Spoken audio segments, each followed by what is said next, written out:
So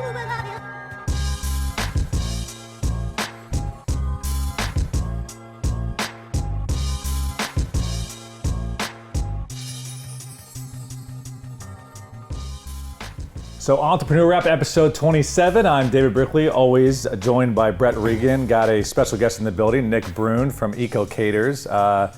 I've been able to meet you or get to know you over the last couple of months now, and you have an interesting story. So you own a catering company, but you're from New Orleans. Yep. You also used to be a personal chef for Jennifer Lopez. You just caught a 250-pound tuna. Yeah. There's a lot of stuff there that I want to unpack, so, but thanks for the time, man, appreciate it. Of course. We like to always start with just a quick intro of your current company, what it's all about, and kind of that elevator pitch, if you will. Okay, so like you said, EcoCaters, we're an all organic catering company. We're here in Los Angeles and Washington, D.C.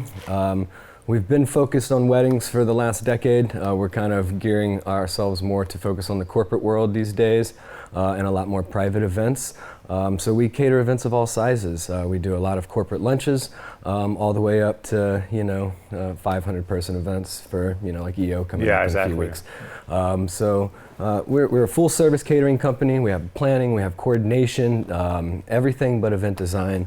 And yeah, we're currently opening up venues to expand our business, and that's pretty much EcoCaters.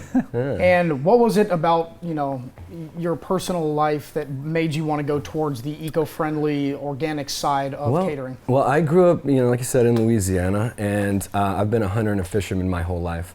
It's something I still do. It's something I'm very connected to.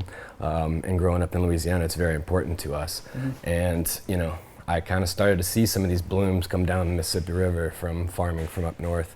And see them take over the river and fish die. And, at that time, I didn't really understand what that was. I was just like, oh, these blooms are happening. This is bad. It's just too hot. And then, I moved to California, which was just, I just wanted something different, sunshine and palm trees pretty much, And I got out here and got a little bit more into a healthy lifestyle and started, dabbing in food here, and just the organic scene was just kind of getting started.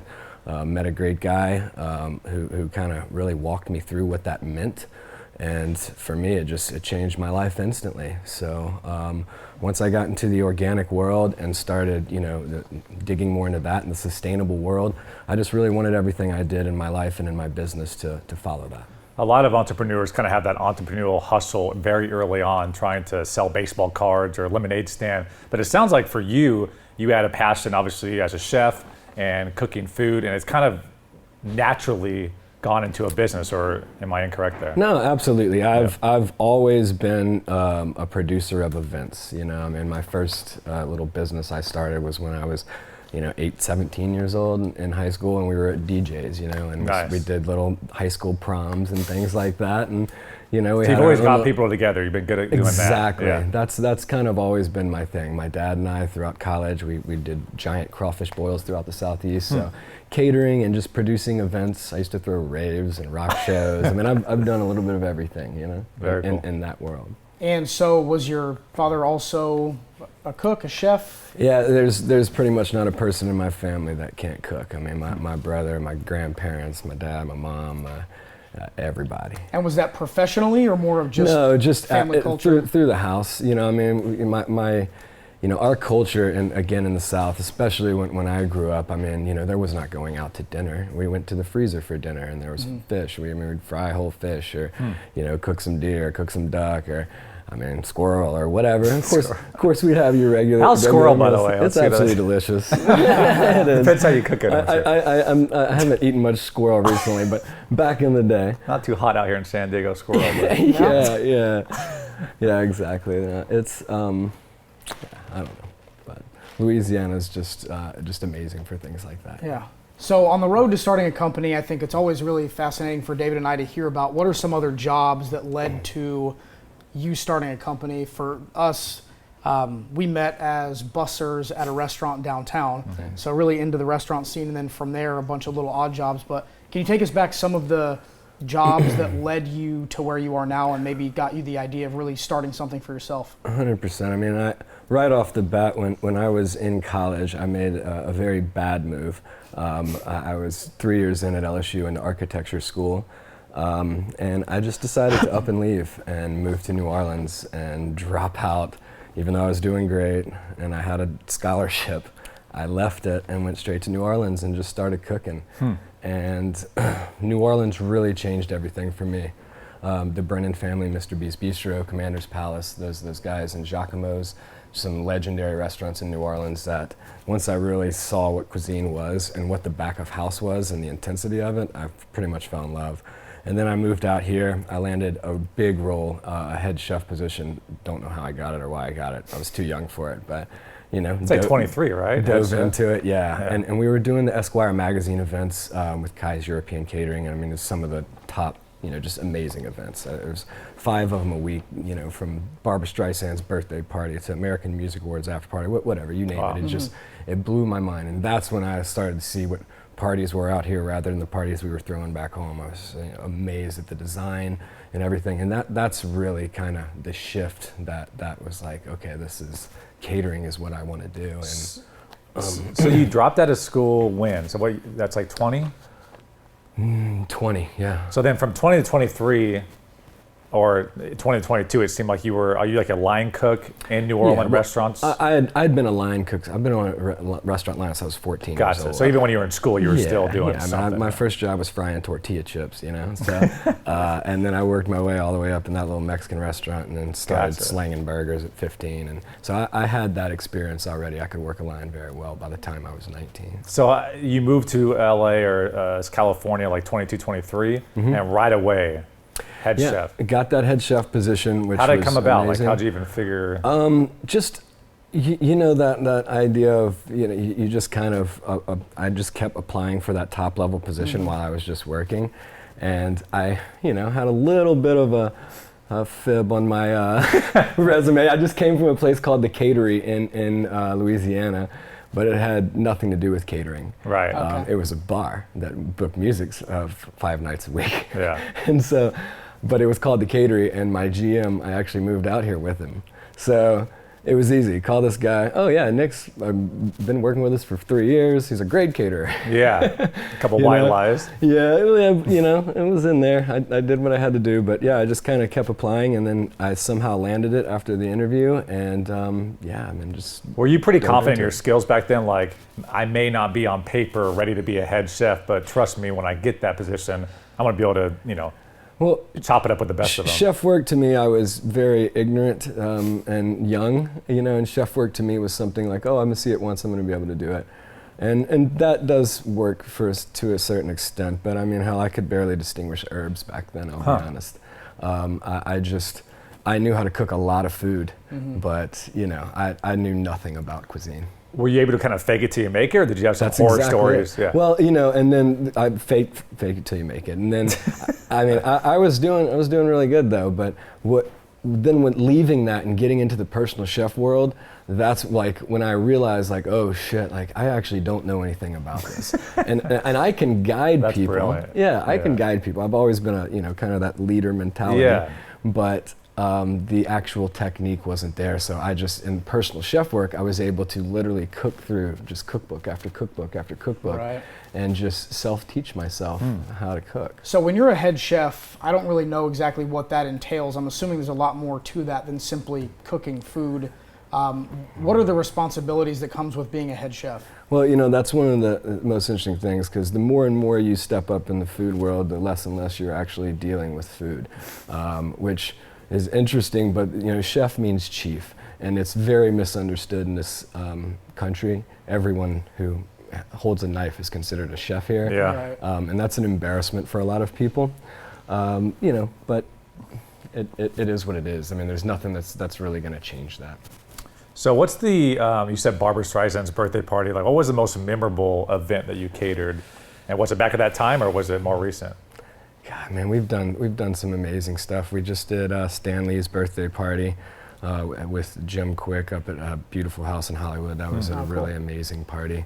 But yeah, I had the Chili Peppers playing like next, like you, right here. Yeah. And I'm serving flea mac and cheese. That was pretty ridiculous. That's pretty cool. But yeah, we've been in the Hollywood. Our kitchen's within Culver Studios there, so that's kind of part of our culture now. It's part of what we do. So when you moved to the West Coast, you were a head chef for a catering company. How long were you there, and at what point did you start thinking like, I'm ready to strike out on my own and I can do this? I was there for just under a year, and every single person let me know about this guy, that you can't trust him, blah, blah, blah, blah. And everything was going so great. So I was like, well, whatever, we're doing great. He was a German guy, actually.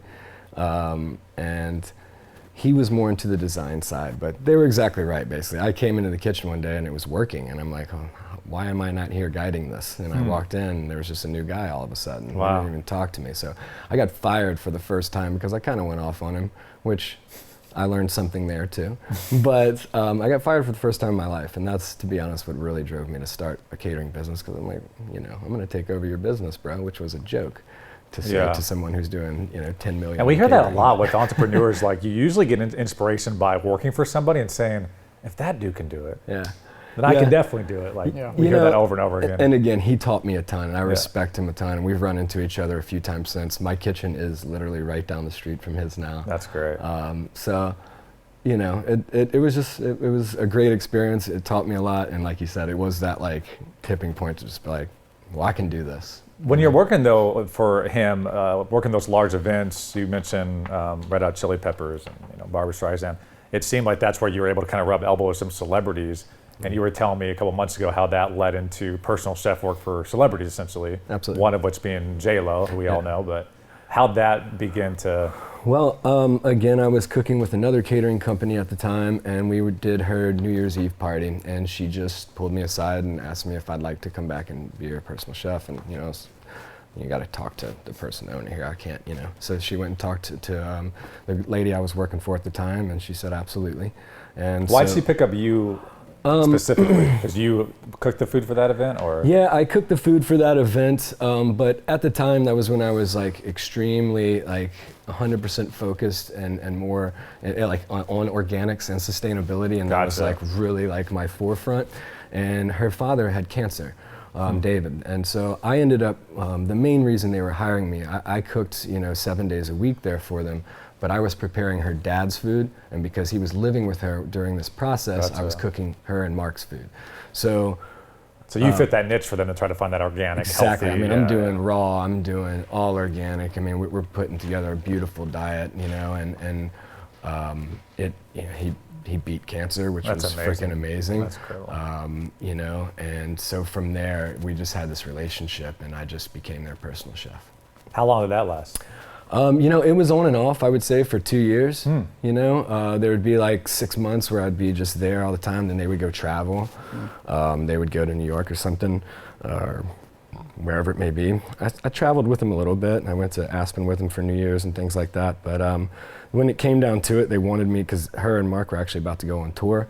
And I just, I was just married and just whatever. I couldn't just up and leave. Was that a huge, financially, was that a huge jump from doing the catering to? Yeah. That was. They pay pretty well for that stuff, huh? Yeah, I should have never left that job, to be honest. That was the gig. Yeah, when you can make that type of money in my industry, you're getting paid 10 times what you should be. And when you're doing that, is there a specific company that you're working under, or are you just a personal chef, just as an individual? Individual contractor, yeah. Okay. So it was great. Then through her, I met a few other people, and I became Mike Shinoda's personal chef as well. That was actually through another connection, but just started picking up little personal chef jobs. This guy Brown Green, interesting name. He's a big lawyer out of LA on the beach in Santa Monica. So I just kind of started picking up roles like that, and that's how it really was like, oh, well, I've got enough personal chef guys now. They actually throw enough parties where I can kind of start my catering. But that's pretty incredible too, because it seems like there's probably people that have been in the game for 20 years trying to crack into that. Like, if I could only be a personal chef, if I could only have those connections. But it seemed like you dropped in here at 23 and were able pretty quickly to dive in. I did. I fell right in, and I think it was because I literally stayed. I did not give a shit about them or what they were, or that was just not my thing at all. All I cared about was food, and I left them alone. And they never saw me. There would be I don't need an autograph. I don't need a photo. Exactly. Yeah. There'd just be food in front of them all of a sudden, Yeah. And Which, I mean, I think people growing up in LA, the fact that you were from potentially Louisiana as well, just that you were maybe something a little bit different about you. They're like, we like this guy. Man, I'll tell you what, coming from where I came from, and like I said, like we took Tom Cruise's private jet. You know, she comes back and hands me X amount of dollars in cash for their 1 week, which is more than, you know, I make in a month. Yeah. And just to go buy some booze and stuff, you know.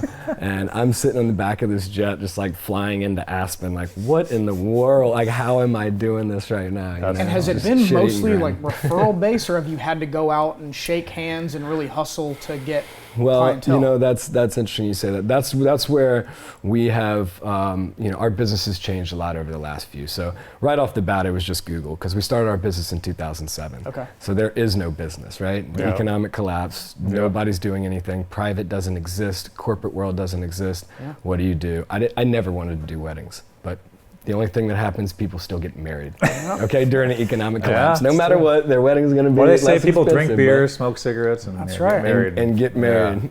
Yeah. So, you know, that ended up being our market, and Google is a big driver of that because you never see that customer again, right? Right. It's very difficult. I mean, you can get some referral, but it's just got to be perfect timing. It's not as easy as come to my restaurant, you know? So right off the bat, it's been 100% Google, and hell, we started feeding that more and more and more, and I started getting more and more involved in food, and I wasn't even dealing with that. Now I've kind of looked at our last 5 years where we've actually stayed and we've plateaued out and realized that relationships and doing that is everything. Yep. And I took over 100% of our business about 1.5 years ago. And since then, that's all I've been doing is just diving in and like EO and, Right. doing these type of podcasts and just actually getting involved in community. We support the goals, the San Diego goals now, with very low cost food, but just to really be involved with the community now in San Diego. So it sounds like there was a partnership, or at least several partners in the company prior to. Yeah, I had so one ago? business partner. We were 50-50. I mean, we started the business with $2,200, man. It Okay. wasn't. It was just step by step. You could get events. We could make. You know, we could do a $20,000 event. It's like, oh shit, now we can buy some equipment. you Yeah. know? Yeah. That's how we did too. Yeah, exactly. Just step by step. Bootstrap. Yeah. To back up a little bit, so you're making incredible money with the personal chef route with J-Lo and all them. What was the breaking point? Was it not consistent? Was it getting annoying? Like, what made you say, I don't want to do this anymore? Just drive to want to do a little bit more than just be a personal chef. Like I said, man, I mean, I think all of us are kind of leader mentality. I like to lead people. That's probably what I'm best at. So, you know, I've always wanted to expand into other businesses and continue to grow that. And I just, I knew this was something, and it was something that I could start while I was doing personal chef work and then just like wait for this certain time where I Sock could just money drop away off. and kind of, yeah, it's I'm smart. 20, I live in California, I didn't care. I mean, I was, you know, Yeah. surfing and I was eating organic food. I was freaking hiking every weekend and going up to the mountains, and my Right. life was great. I didn't care. Yeah.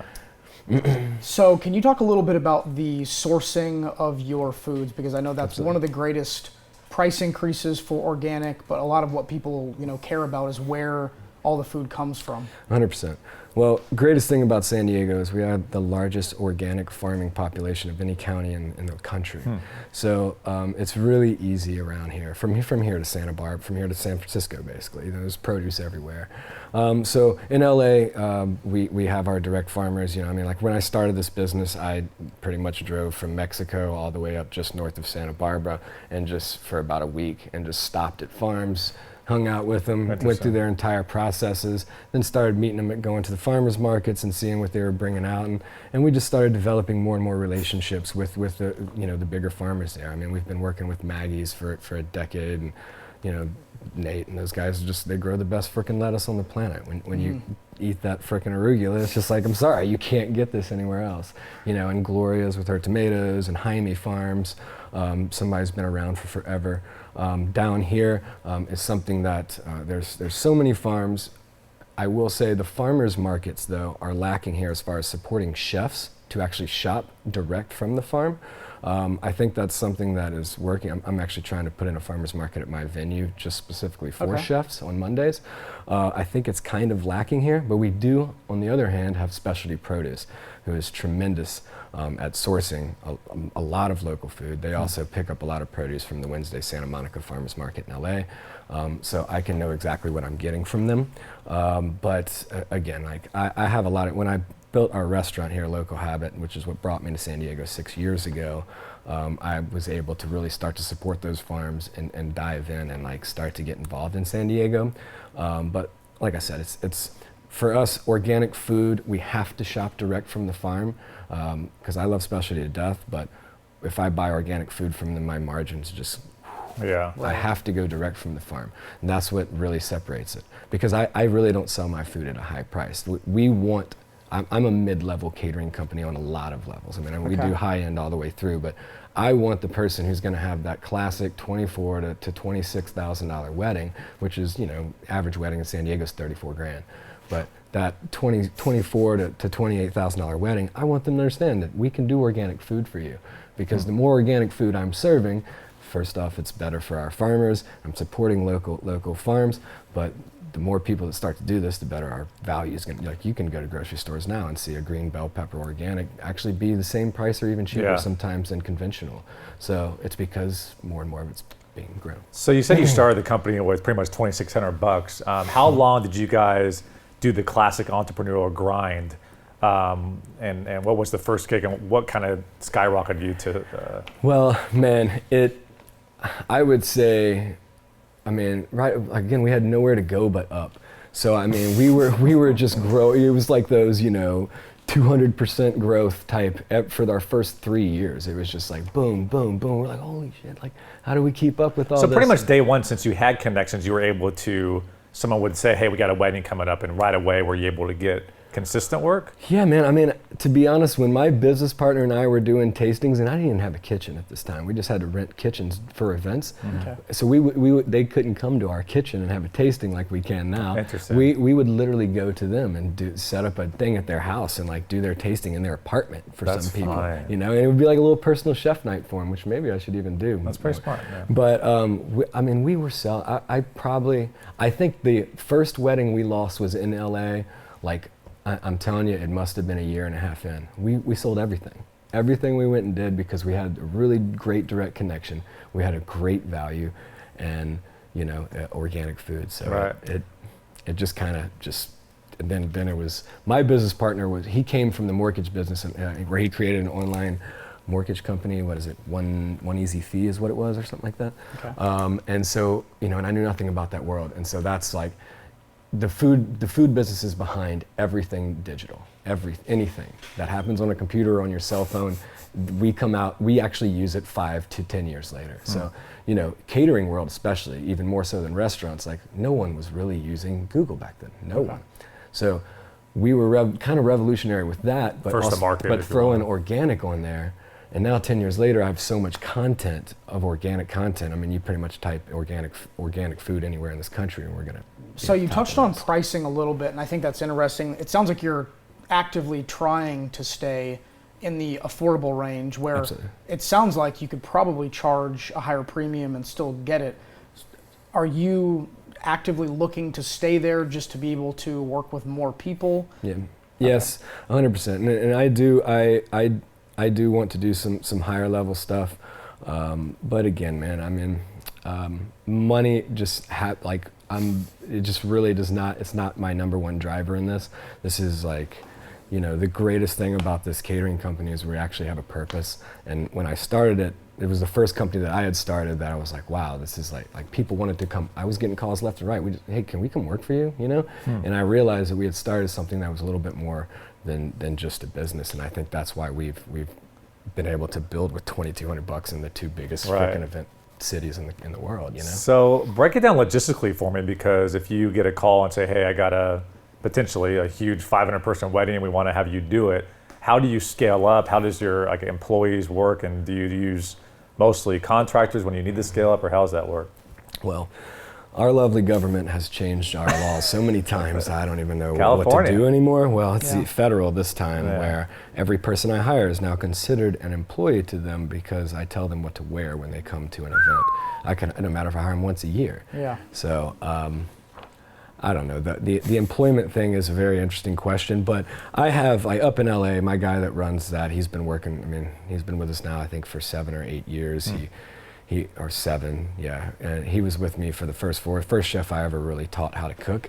Then he was with us for 4 years, went to Caribbean, went to Europe, Minnesota, Seattle, then made his way back, and he's running it up there, doing an amazing job. And within the studio, because we're the commissary kitchen there, I've got a lot more people around. So it's really easy up in LA. The girl that runs it up there, I hired as a hostess in our restaurant, worked her way all the way up. Nice. So these people are really dedicated, really tight family.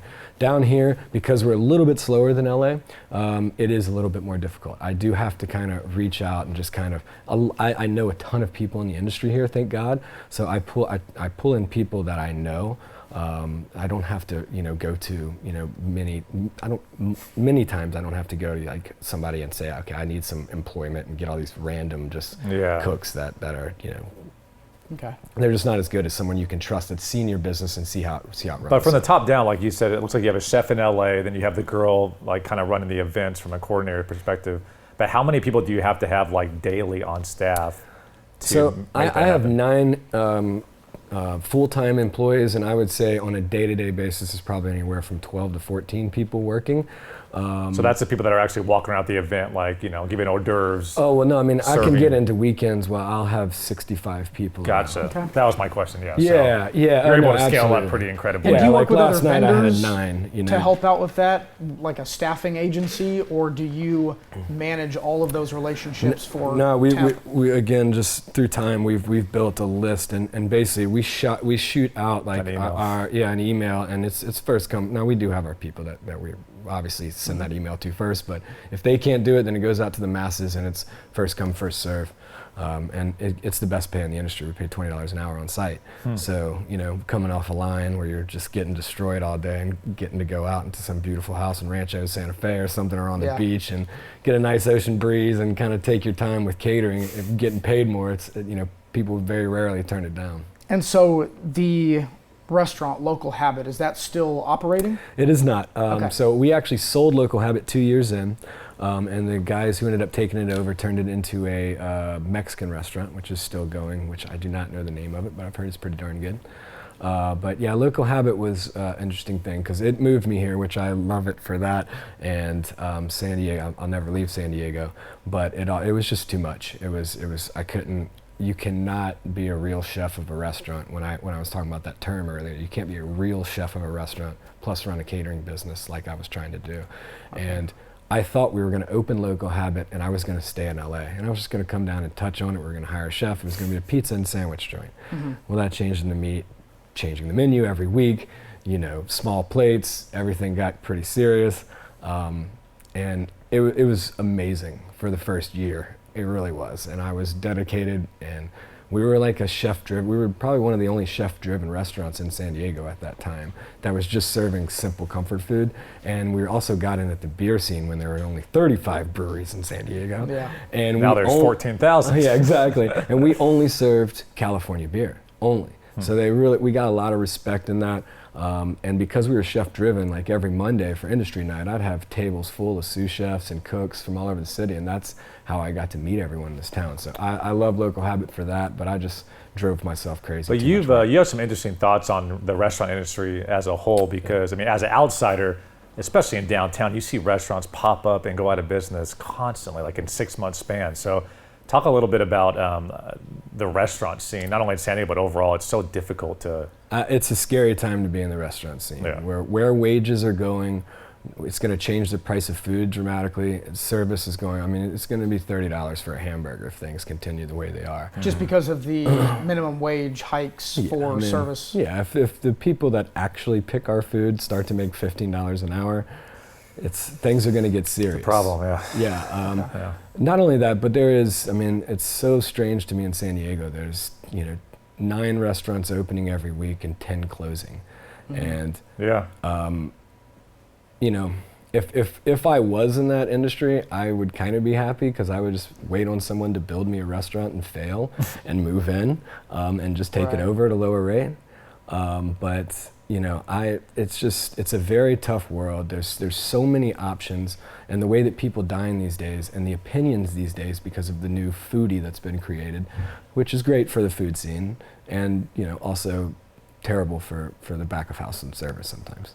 Not to be on your same level at all, but even like we started working at Yard House in college, and that was like the spot to be in downtown. People would walk from Petco Park all the way up to 4th and Broadway, and there would be a line at 9 p.m. wrapping around the building. 2-hour waits on weekends. Then I moved to LA for 3 years, and I come back and it's crickets because so many different, like you mentioned, restaurants opened up in downtown. There's so many options that it feels like there's 4 people in each restaurant. There's hundreds of restaurants opposed to a line out the door anymore. Top chefs fail. I mean, Mario Batali, his freaking didn't work downtown. I mean, that's one of the best chefs. I mean, what he's doing in LA with Osteria Mozza, it's one of the, and with Nancy Silverton, I mean, it's one of the most amazing setups on the planet.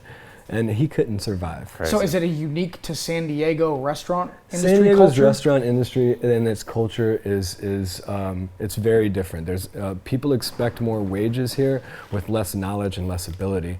You know, LA, the scene is so amazing and so huge. I mean, restaurants there are just, you know, Bestia, Republique, Destroyer. You know, there's some amazing restaurants that people are willing to go work for $12, $13 an hour. Just for the experience. I got to get my 2 years in with this guy. You know, I just moved one of my cooks down here from there who was running Little Sister restaurant there, where I'm talking about you cannot get in this restaurant unless you make reservations weeks out. I mean, every table is sold, every bit of food is sold in that restaurant every night. He was their sous chef running the place. I'm paying him I'm not paying him too much. But it's more than what he was making down there, because down here it's like, this is what everyone expects. And it's so strange. And it's something that I really hope changes in San Diego. There are a ton of respected chefs that are popping up here. There's really some amazing work happening. And I hope that the dedication towards like actually building craft and not being an idiot like I was, and think that you know everything right off the bat. I hope that, you know, people really start to spend that time, because I wish I had that. I spent a lot of time in restaurants, don't get me wrong, but I wish I would have had some more time with some upper level chefs. And this is kind of a personal rant, but I want to get your thoughts on it. I feel like in San Diego, after living in LA for so long, the culture around service in San Diego, every restaurant I go to, I feel like it's just laissez-faire. They don't check on you for 10 minutes, and it may just be me, but I really get that vibe in 90% of restaurants down here. It's just like everybody's chilling, and is that the culture? Like, do you notice that difference as well? It's way different. It's extremely chill. Yeah. I mean, it's kind of that white T-shirt or 3-piece suit thing. It doesn't matter what you wear. All that matters is who you're with. It's Montel Jordan, 98 or something. That's kind of Cali. That's the mentality, especially down here. Because LA and New York are like, they're getting you in and out. If you're not on top of your game, like, and I've kind of gotten to a thing where I actually try and hire like a lot of East Coasters just because of that mentality. But you know, I do respect that here. At the same time, it's one reason why we do all love it. I also can say there are certain areas of this town that's stepping up. Like, I don't know if you guys have been to Solari in Liberty Station, and Crucio Load is doing amazing things over there, and their service is actually on point. I was at Addison last week, and obviously that's whole nother level. I'm gonna start texting him every time I want to check out a new restaurant. Yeah, I valeted at the Addison for some time. They never allowed me in to eat, but I did valet. That's the most expensive meal I've ever had in my life, for sure. But it's again, a beautiful restaurant, and apparently the menu and wine is top Is that notch. the $500 a plate thing? Yeah. At least. Well, that's including the wine pairing, but yeah. That's Doug Manchester. Yeah, it was amazing, dude. Yeah. I mean, again, that level of service, and I don't need that every night. Right. I don't want that, actually. That's a once a year thing, if even that. But like, you know, that level of service does exist here, but as a whole, the industry is definitely very chill, very lax here. Which, again, I can get aggravated with sometimes. My wife gets very aggravated with, because she's a hardcore server. But at the same time, it's kind of what I do love about San Diego. So what's the, I guess, the best pro about running a catering business, and then the con, or like the best and worst part about running just like what we talked about earlier, employment. You know, I mean, when I lose somebody, it's very hard to replace them, because running catering is so much different than you don't go to a restaurant and make this damn thing every day in this place. I am moving an entire operation, and the way that I prepare mac and cheese at this house, because of their size oven, may be different than this other house because of what they have equipment wise, and when I can actually bring that together. Can I bake on site? Can I, so catering is like, once I tell you how to do something once, it doesn't actually mean that that's what has to happen every time. It really depends. I mean, it's MacGyver cooking a lot of times. So you have to be really a self-starter and be able to govern yourself a little bit. Yeah, exactly. So when I lose an employee, it's really difficult, because I have to spend a ton more time. And then the other thing is if I, we're just on edge at all times because of Yelp and things like this. So I mean, I do not get that one, like restaurants, you get that, okay, there's a few bad services that may even go out every night, most likely in the city, right? Most likely. Yeah, you know what I'm saying? And mine, if something's bad and I get a 1-star review, that's like hovering over us for like the next 3 months until it's dropped down. I mean, we're 5 stars everywhere, but we're at any point that can teeter. How do you ensure quality control? Because it looks like you have some people you trust down in LA, but all it takes is for somebody to be lazy one weekend and kind of not screw up a wedding, but you know what I mean? Yep. Not have that level of service or that EcoCaters, mission statement, if you will. How have you navigated that? Dude, I just drive it into these guys, and they are really they've bought into the concept, and that's why they're here. And they have to have ownership. That's why they're never leaving. I mean, Rob Turner is my, wherever I go, if EcoCaters fell apart and I had to move back to Louisiana, Rob would be my sous chef. You know what I'm saying? He's my man. He's never going anywhere. Now, when you're throwing an event, when you're doing a wedding, how involved are you in the, granular decisions? Or at this point in your career, have you stepped back a little bit and given responsibility over to some of your key people? As far as the cooking is concerned, I've handed some of that over. As far as selling the tastings and discussing and creating menus with clients, customizing their event, I still do every ounce of that, because that's what I enjoy about the business. And is that something that you want to maintain through the course of this business, or no, does the scale look different? It's not going to be able to be that way for forever, and it's something that it's a tough pill for me to swallow. And even me not cooking right now as much as I like to is kind of a tough pill for me to swallow. But right now in my business and where I want to end up, I have to do this for a couple years, and I think that's going to put me back in the kitchen just a little bit more comfortably. And is that just because your current staff of employees you're not quite there with to be able to sub out those responsibilities, or are you just not ready? We are growing right now with the same cash flow that we had. When I say we hit that kind of plateau 1.3, so we just kind of stay there for a little while, and we're at this same cash flow, but we're accepting business for 2018 right now that is going to be tremendous. And so we've just got to ramp up and gear up and just kind of get prepared for that. I don't know, now I'm thinking about it. It's like, how's it work for these events? Is it 50% up front in order to get you the cash flow you need to get all this stuff, and then afterwards, or? 50% up front. I actually get paid ahead before we step on site. 100%? 100%. Smart. Yeah. I don't have time to chase down people, and it's just. Was that from the beginning, or did you have a couple horror stories in the beginning where you didn't get paid? We've never really had horror stories. I did have to fire one client because she told us what she should pay, and she wrote the check for that amount. And she was a very big client of ours too, but it was very unfortunate. But that's pretty much the only thing. We've been very. Luckily, we do a really good job. And there's one event that I can remember that we actually screwed up, and I mean, we're just like, here, just take it back. Really? Take your money back. Yeah. When you are looking to bring on new employees, it's always interesting, I think, for David and I to hear industry specific, like what are you looking for when you're bringing on a new employee to ensure that it doesn't blow up and that they're a right fit? Because I can imagine your industry's got to be really stressful. Yeah. Bringing on someone new with as many variables as you described. Well, man, they really have to fit our family, because it's a very tight-knit group. It needs to be a culture fit. 100%. I mean, we are very, very tight. So first and foremost, they have to mesh with everybody else and be a part of our culture. Beyond that, I don't. My wife and I were actually talking about this the other day. I'm not, even though I respect a lot of people who can maintain that level of just staying calm and just, you know, we're looking for people with a little fire.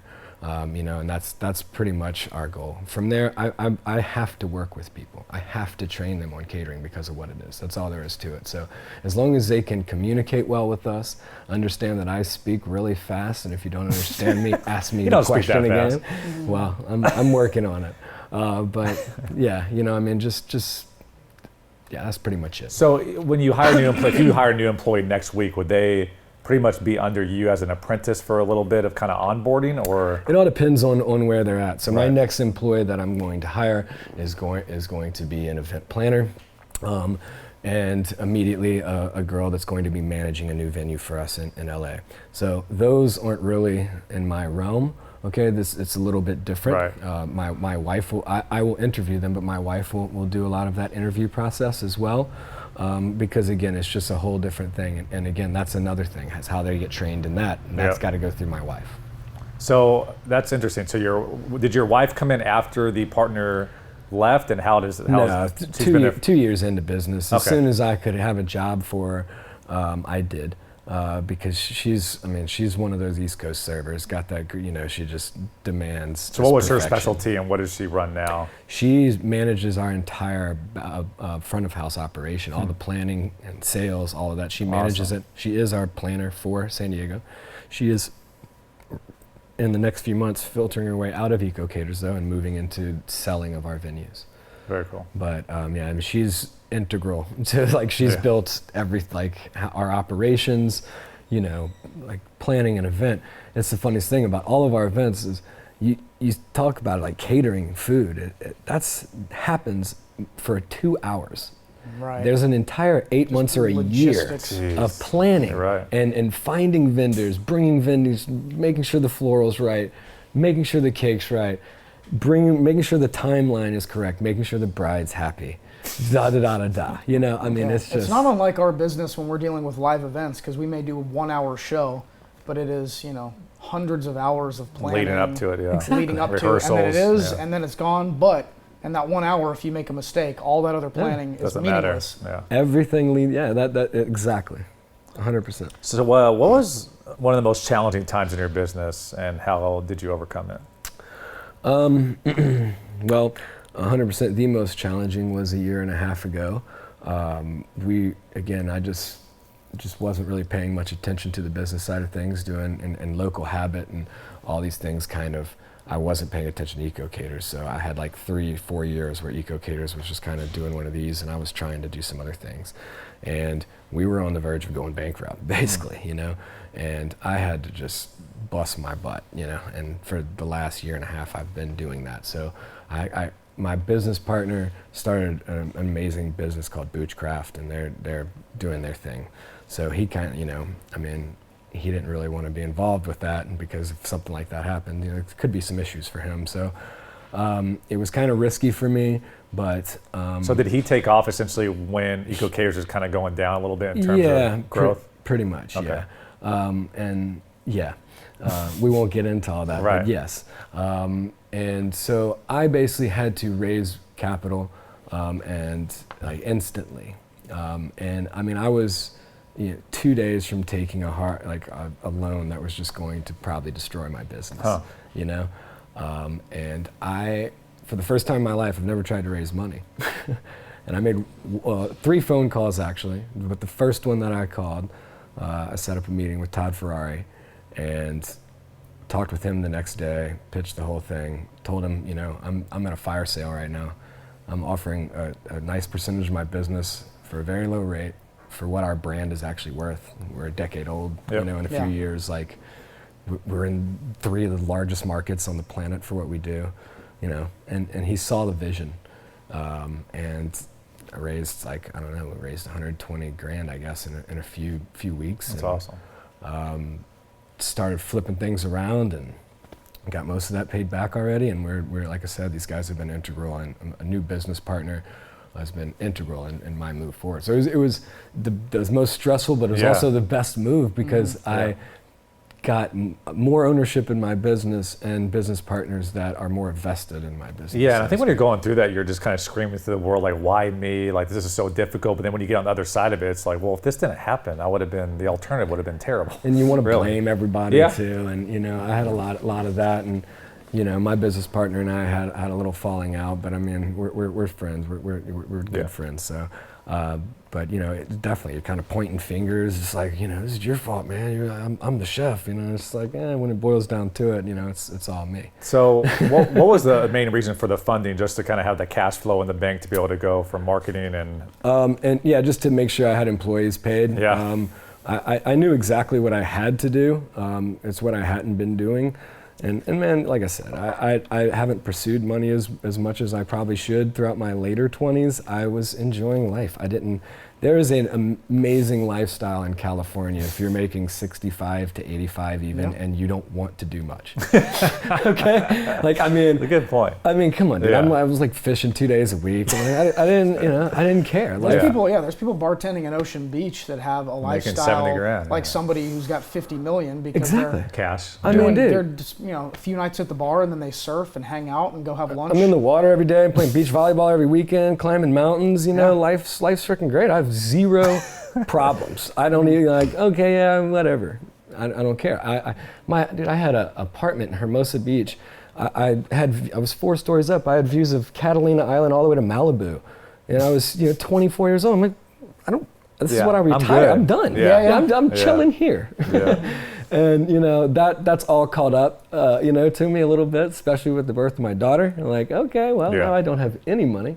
So now it's now I've got a new fire and a huge drive now to do a lot of things, because I think I've kind of figured out more or less what I want out of life too over the last. I think him and I have asked a lot of questions to kind of mentors and different people too, because there is a thing about being an entrepreneur about spreading yourself too thin, which it seems like you kind of went through.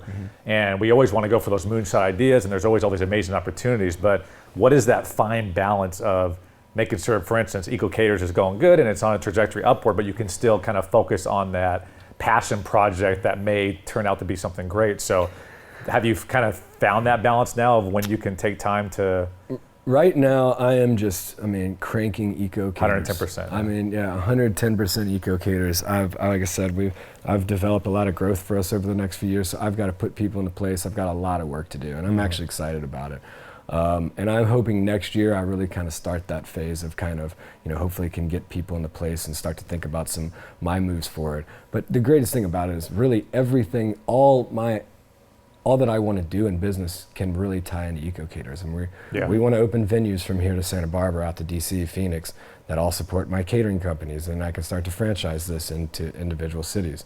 I want to open up destination resorts. That could be destination weddings. I could do honeymoon packages for my brides, and start to, I want to get into the real estate world with this business. So all of this growth actually supports my business and my passion project with Soundbite, which happened last night, where we pair food with like individual tracks of music that are played live for you. That's cool, man. And again, it just happens to be an amazing marketing tool for my business. So everything that I do really is just involved in food. So I think those steps that I want to take, first off, once I get this into place, are going to be just kind of naturally, they're going to naturally happen. And when you are looking at that growth, long-term goals, is that something that you have a very structured path for with dates and timelines? Because I think that's something that David and I are looking at now.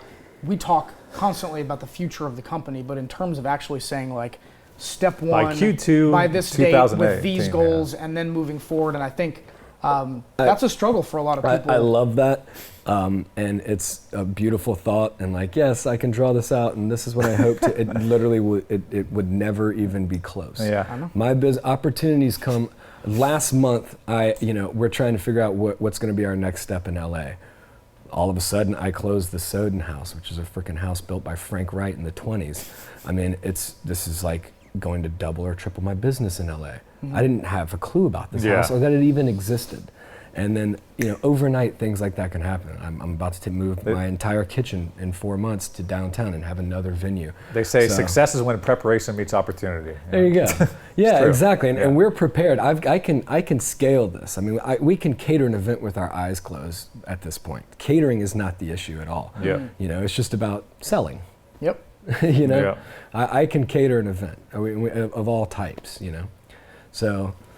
I don't know. I'm really excited about where we're heading right now. I really am. It seems like you've done a really good job for the company culture to identify the people that have enough hunger, kind of have that ownership over their role. So how would you describe your company culture?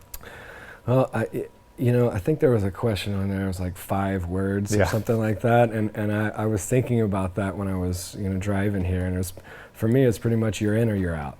And that's like our culture. Like you're either like a part of our family, like you fit in, you don't mind that all these guys smoke menthols and frickin' drink their face off, or like the family that's a part of, the back of house is just a little bit different than most operations. So it's just that if you got to be a part of our family, because no matter how good of a cook you are, if you come in there and you don't feel comfortable and people don't feel comfortable with you, it just doesn't work. Yeah. So pretty much right away, like that person's not going to make it. Yeah, man. Well, how do you test gotta for fit that the mod before- squad, man? Yeah. How do you try and test for that before hiring? Well, you can't, and I mean, I get stages through where people just come through and someone can talk to me about cooking until they're blue in the face, and I've hired people that's got 40 years experience, but when I hand them a knife and an onion, they don't know how to julienne an onion, okay? And, most people don't understand what that means as layman, but if you're in my industry, if you don't know what that means, then I have no clue what you've been doing for 40 years, so people can talk about it, but until I see you actually work, so if you're cool, you can hang. All right, awesome. Let's see if you can cook. And then they start to cook, and it's like a lot of times there's so many levels and so many places. Like, okay, you're great at baking. I'm gonna put you over here with my bread baker. You're great at braising meats. I'm gonna put you over here in proteins. You're great at whatever it may be. And the technical stuff kind of gets higher to the higher ranks. Yeah. How subjective is it? Because you probably have a certain way, like that's an amazing chef, why somebody else may think that's a terrible chef and vice versa. Well, it's very subjective. That's the entire problem with our industry, but in my house, it's not subjective. Yeah. Well, we deal with a lot of the same things actually, because on the design side, we may have somebody that's got an advanced degree in design, but when we sit them down and they need to turn something around quickly, in the end, they can either make it happen or they can't. Yep. Or you talked about the onion analogy, but for us, I know NFL better than anybody. I know football. I've been, okay, well, name me the top 5 wide receivers in the league. Okay, you don't know football then. You know what I mean? So you could say that all day long, so I think it kind of balances. Yeah, and that's, I think that's really cool about y'all's industry and our industry. There are some questions you can throw in there that it's like, you're full of shit. Exactly. Yeah. Absolutely. So who inspires you in business? Oh, man. Seems like quite a few. Yeah, again, I'm very connected. There's a lot of questions in there about businessmen. I'm very connected to chefs. That's kind of something that I, obviously that I look up to. It's like Thomas Keller is somebody. I mean, he's been around for forever, and he's somebody that in the chef world. I mean, you have to respect this guy. And when I started cooking through Bouchon, that's like pretty much what changed my world, his cookbook. So as far as cooking, like him and Christian Puglisi from Relay out of Copenhagen right now, really doing some beautiful work and inspiring and like really getting creative. As far as the business side, my business partner actually, Todd Ferrari, is like turning into a great mentor for me. As he's been through the insurance world. He's big into real estate. He owns hotels. So we kind of mesh together in a lot of great ways. And he's kind of if I have questions about a real problem, he's someone who I can go to. So in our industry in digital, as you can probably understand, every 3 months everything changes. So what we're doing right now, Facebook Live, that was something that just came out 6 months ago. We had to say, let's buy a bunch of equipment, let's try this out so we can be first to market. When it comes to the catering business, is that an issue where you constantly have to push yourself in that arena as well? Or once you know how to do bruschetta, you serve that to every catering event? Like how often do you have to put into R&D almost when it comes to? Well, I mean, I've had 370 something menu items on our menu for 10 years. Because again, we're not like a restaurant. People don't come there every day. So every time you come to our place, every time you see our menu, it's new to that person. So once you've braised meat for me and over and over, but I allow these guys who can cook, a little bit of, you Freedom. can test some things. You Gotcha. can actually, if I've given you the go ahead and you know how to salt food, which is the main thing that most people miss, and I give you the thumbs up, I allow you to kind of move that around. And again, like I said, there's a ton of customization. When we do our tastings, I love to ask brides and girls, like, how did you meet? Where did you meet? Did you have an apple pie that night? You want apple pie instead of a wedding cake? Do you want So everything's custom in a way. If fuzz, we're doing a pho bar for if that's your jam, cool. Let's make it happen. Very cool. So I think that a lot of entrepreneurs experience a lot of guilt, especially when it comes to work-life balance. So either you feel like you're neglecting the business and there's lacking in growth because you're not putting in enough effort, and then on the flip side, if you do that, then there's lacking at home. And you described the San Diego lifestyle of really loving to be out and doing things. So how do you balance, work and life, and how do you prioritize? Well, apparently I'm either on one end or the other, man. I'm either chilling or I'm just working 80-hour weeks. This year has been, I've probably had 5 days off this year, and it's been one of those, and it's something that we've talked about a lot. It's just I worked myself to death throughout my life in a lot of areas, and I've got to learn to control that. And there's, for me though, being an entrepreneur and in my business, there are just times where that happens. But I am like 100% focused on changing that and making that better for myself right now. I'm gonna start 3 days a week just coming in at 10 a.m. because I work till 8 anyway. So what is that? My guys can start prep in the morning. I don't have to be there to open the kitchen for them anymore. And things like that where I can actually spend that morning with my daughter, go for a little swim, get some exercise in, and then go to work. Those are things that I'm really working on right now. And like I said, this year has really brought that out because of how I consulted for a restaurant at the beginning of the year. We launched a corporate lunch program. We're freaking, we just got so many things going on. It was too much. The first year of our company, we worked out of the second bedroom of my apartment, and it was difficult for me because he would actually end up leaving my apartment at a certain point, 6 or 7 p.m. And I was still on my laptop until midnight because I never were able to break it. And I wonder with you and your wife both in the business, even though you guys both come home and it's kind of family time, has it been difficult, I'm sure it is, to kind of turn off, hey, we got to talk about the event coming up this weekend 100%. And go. 100%, and that's one of the reasons why we're shifting her over and out of Eco and into the venue. It'll at least be a different conversation. It's hard for us to leave work because the whole family is involved in it. But again, just next year, we're gonna take that month. My wife and I, and we're gonna go relax. And we did that a few years back. We took 2 months and went to Southeast Asia, and that's just what you got to do every once in a while. If you can. If we're lucky enough to be able to do that, Airbnb out my house, head to Southeast Asia. Life's freaking great. That's smart. You gotta start doing that too. Airbnb your house now. Yeah, if I can find 2 months to take. Yeah. So if you're speaking directly to somebody who's coming to you for advice about, hey, how did you get started? What was it like? What is your advice to an entrepreneur specific to your industry on what they can do to be in a position like you are? I would say hire salespeople instead of chefs right off the bat. Make sure that's everything. That was probably my mistake. While we were growing so much with Google, if I would have had someone on the ground, we would be probably 10 times the catering business now. So I really say just like focus on sales, and also there's going to be walls. You are going to fail. There's going to be times where you have to break down a wall, and if that's where 90% of businesses stop, right? They're just like, I don't feel like dealing with that. Yeah. I don't feel like, even like what you're doing right now, it seems like you're going 110%, striking while the iron's hot. But there's certain people that are like, I don't feel like going all in right now. Yeah, you gotta go all in our industry. And it's got to be your passion. These people who come into this industry with a ton of money just because they have it, and they're like, oh, I want to open up a restaurant because it'd be cool. you can find yourself like throwing away 500 grand really in about 8 months. Do you have a favorite book that you read, or maybe a book that you read during a tough time that kind of got you through? You know, I think one of my favorite books recently that I've read while I was traveling was Thinking Fast and Slow by Daniel Kahneman. Have you heard of that book? I'm not. It's basically about, there's like two thought processes in your brain. One is emotional and very quick, and one can be slow and can actually, you know, take time to really think about that and how to control that, how to use it, how to understand how other people are using it.